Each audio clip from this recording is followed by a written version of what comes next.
Estamos de volta ao vivo para você. E você já sabe, segunda-feira, a cada 15 dias, tem o nosso quadro Construindo Conhecimento.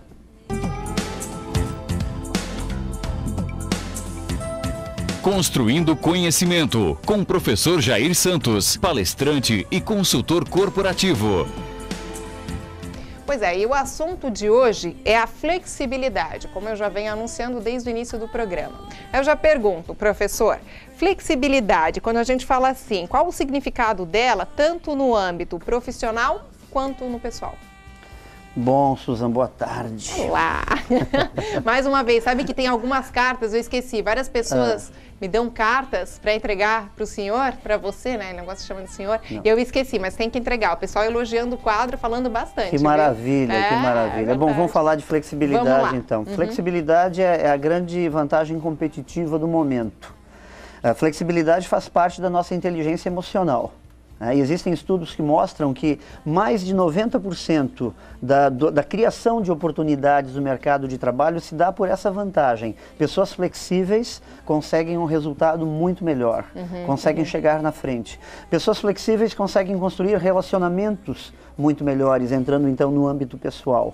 Tá. Então é uma grande vantagem, é algo que vale a pena a gente conversar bastante. Pois é, quando a gente fala em flexibilidade, seria mais ou menos dar o braço a torcer? A linguagem popular? Exatamente. Na verdade, é compreender melhor o outro, é aceitar as ideias das outras pessoas, porque nós temos muito aquilo, né? Ideias boas são ideias nossas, atitudes legais são as atitudes nossas. As ruins são dos outros. Se você quiser fazer bem feito, faça você mesmo, ou seja, nós, de uma certa maneira, somos criados, somos educados para agirmos de uma forma mais inflexível. Só que aí nós temos que começar a perceber efetivamente qual a vantagem de ser flexível, o que nós podemos ganhar com isso. Quais as vantagens de uma pessoa flexível? Em primeiro lugar, se nós partíssemos assim para uma avaliação da flexibilidade em termos físicos, uma pessoa que é mais flexível fisicamente, que consegue se alongar com uma facilidade maior... Literalmente, né? Flexibilidade no sentido literário. Exatamente. Então, ela consegue ter uma vida mais harmoniosa, ela consegue praticar esportes, ela consegue, um dia seguinte, a uma prática esportiva com menos dor. Ganhar créditos na saúde. Exatamente, porque ela é flexível. Certo. Né? Levando em termos de comportamento, efetivamente, a gente percebe que pode existir um grande ganho. Voltando, desde que a gente consiga efetivamente romper algumas barreiras. Frases do seguinte tipo: nunca engula um sapo. Isso a gente vai ouvindo desde pequenininho. Nunca faça o papel de banana. Não seja bobo dos outros. Não dê o braço a torcer. São inimigos da flexibilidade, são condicionamentos que vão sendo criados ao longo da vida que nos levam à intransigência. Olha só que interessante. Nós, quando nascemos, nós, quando crianças, nós, quando bebês, nós somos totalmente flexíveis. Somos tenros, né? Somos macios. Até porque a gente vai aprendendo aquilo que vai nos passando. Exatamente. Né? Nós nascemos com toda aquela flexibilidade. Você pega uma criança, você sente a flexibilidade dela, né? Uma pessoa, logo depois de morrer, ela fica totalmente rígida. O que nós podemos aprender com isso? A flexibilidade está relacionada à vida. A rigidez está relacionada à morte. Legal. Ou seja, se formos flexíveis, se aprendermos a trabalhar a flexibilidade, é provável que consigamos viver muito melhor, tenhamos muito mais vida, tenhamos uma oportunidade de sucesso profissional muito maior. Qual é o grande problema do trabalho em equipe? Por que as pessoas têm problema de trabalhar em equipe? Pela falta de flexibilidade. Todo mundo quer impor a sua opinião e não abrir mão dela, né? A partir do momento que eu convivo com outras pessoas e preciso conseguir resultados com outras pessoas, eu preciso também ceder. Eu também preciso procurar me esforçar para compreender, para aceitar o jeito das outras pessoas. Até para poder colaborar também. Claro. Então, é uma grande vantagem competitiva. Se formos para o âmbito pessoal, vamos perceber que grande parte das confusões dentro de casa se dão pela teimosia. Se dão pela teimosia. E a falta de flexibilidade, ela comumente é conhecida por teimosia. Olha só que pessoa teimosa, né? Esses dias numa empresa, um diretor, passando instruções de um trabalho que eu deveria fazer, Ele disse, olha, professor Jair, você vai falar com um gerente tal. Ele não é teimoso. Teimoso é quem teima com ele. Olha só o tamanho da teimosia desse cidadão. Meu Deus, esse tem que ter cuidado. Aqui na nossa região tem-se muito assim que nós que somos de ascendência ou italiana ou alemã, somos assim muito teimosos, né? Mas é preciso combater a teimosia. E aí vem uma confusão muito grande. Muitas pessoas confundem teimosia com convicção.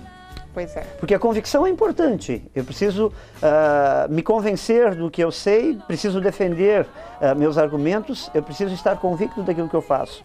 Só que entre a convicção e a teimosia não passa um fio de cabelo. Os dois conceitos andam muito juntinhos. Pois é, exatamente. Eis o problema, né? E muitos me perguntam, professor Jair, qual é a diferença então de teimosia e convicção? Como é que a gente consegue separar uma da outra? E olha que eu procurei durante muitos anos tentando compreender isso daí. Até que um amigo me explicou, ele disse, Jair, descobri qual é a diferença de teimosia e convicção. Teimosia é quando você está defendendo o teu ponto de vista. Convicção é quando eu estou defendendo o meu ponto de vista.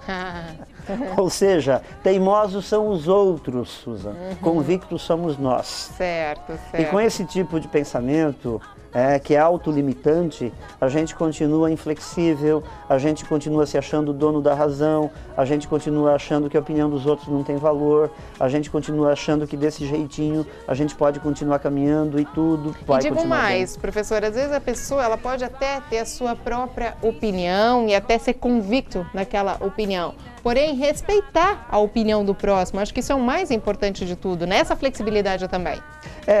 Existe dentro da flexibilidade uma ramificação muito interessante que é a da empatia, né? Me colocar no lugar da outra pessoa. Isso. Então, a partir do momento que eu me importo com o teu pensamento, com o teu jeito de pensar, eu posso continuar defendendo o meu ponto de vista, mas eu vou aceitar melhor aquilo que você pensa também. A melhor forma, tanto na vida pessoal, no relacionamento, quanto na vida profissional, é sempre você se colocar na situação do outro. Fazer de conta que você é a outra pessoa e ver como é que você agiria diante daquela situação. É a melhor forma até para as pessoas compreenderem os problemas, né? Com certeza. Aí eu pergunto o seguinte, professor, é possível uma pessoa dessas que é totalmente inflexível se tornar uma pessoa flexível, ter um treinamento, digamos assim, para isso? Claro. É um treinamento super dolorido, sabe? Isso dói, mas é possível. Mexe com o psicológico. Mexe com toda a essência da pessoa, né? Em primeiro lugar, ela precisa entrar num processo de autoavaliação. Perceber, se eu continuar agindo da forma como estou agindo, o que eu vou perder? Sendo um pouco mais duro, talvez, até quando as pessoas terão paciência de me aceitar do jeito como eu sou? Né? Quantos prejuízos eu continuarei tendo agindo dessa forma? Então, o primeiro treino da flexibilidade é esta autoavaliação, né? É esta percepção de ganhos e perdas, e principalmente perdas. A partir daí, eu preciso construir um roteiro de contatos. Então, eu sei que hoje irei trabalhar com tal pessoa, que é uma pessoa que normalmente tenta me convencer de alguns fundamentos. O que eu preciso fazer é definir para mim que no dia de hoje eu vou discutir menos, eu vou brigar menos, eu vou ouvir um pouco mais a opinião daquela outra pessoa e, sendo possível, eu vou aceitar, eu vou me resignar, eu vou dar um passo para trás, eu vou dar o braço a torcer, eu vou engolir um sapo. Esta é a parte muito dolorida do treino de flexibilidade, porque não há como aprender a ser dessa forma se eu continuar, em todos os momentos, querendo que a minha opinião prevaleça. Sendo dono da razão sempre. Sempre sendo dono da razão. Então é importante compreender que é possível sim mudar, mas para isso é preciso pagar o preço. Exato. Michelangelo foi contratado certa época pelo Vaticano, e na época já era um artista muito famoso, a esculpir uma estátua que é conhecida hoje como Pietà. E o Papa, fazendo uma visita ao ateliê de Michelangelo, disse assim: Michelangelo, não gostei do nariz, da forma do nariz da Virgem Maria. Michelangelo, mesmo sendo um grande artista, disse o seguinte: o senhor tem razão. O senhor tem razão, me dê 2 semanas para observar melhor e fazer algum movimento. Passadas 2 semanas, o Papa voltou, olhou a obra e disse: Michelangelo, perfeito, era isso que eu imaginava. Não tinha mudado nada. Simplesmente deu um polimento no nariz.